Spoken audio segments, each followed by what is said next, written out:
மனுஷன் ஆண்டவரை பார்த்து கேட்டானா, வாழ்க்கையில வேதனை தாங்க முடியலையே, ஏன் என்ன படைச்சீங்கன்னு கேட்டானா. அதுக்கு ஆண்டவர் சொன்னாராம், மகனே ஏன் இப்படி கதற, காக்காவை கவனிச்சு பாருன்னு சொன்னாராம். அப்பதான் இவன் காக்காவை கவனிச்சு பார்த்தான். காக்கா விவசாயமும் பண்றது இல்ல, அறுவடையும் பண்றது இல்ல, முடமுடையா சேர்த்து வைக்கவும் இல்ல. காக்காய்க்கு பேங்க் பேலன்ஸ் 0 தாங்க.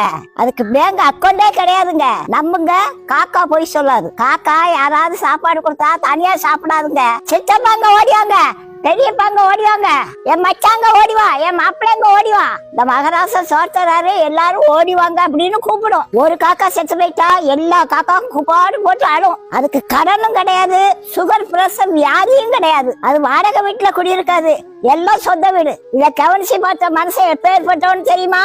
நேத்து ஒருத்தர் ஒரு மளிகை கடைக்கு வந்தாரு. கடைக்கு முன்னால ஒரு 100 ரூபாய் கிடந்துச்சு. இப்படி சுத்தமுட்டும் பார்த்துட்டு ரூபாய கால்ல போட்டு மீச்சிட்டு இப்படியே நின்னுட்டாரு.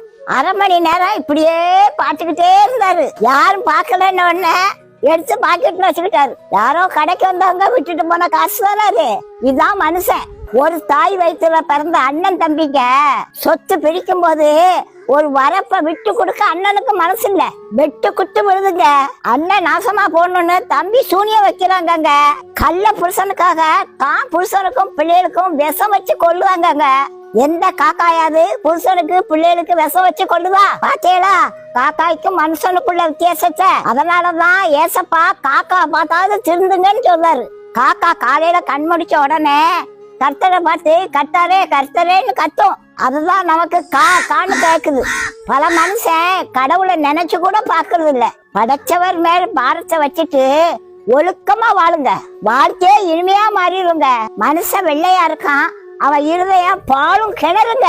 காக்கா கருப்புங்க, அது மனசு ரொம்ப வெள்ளைங்க.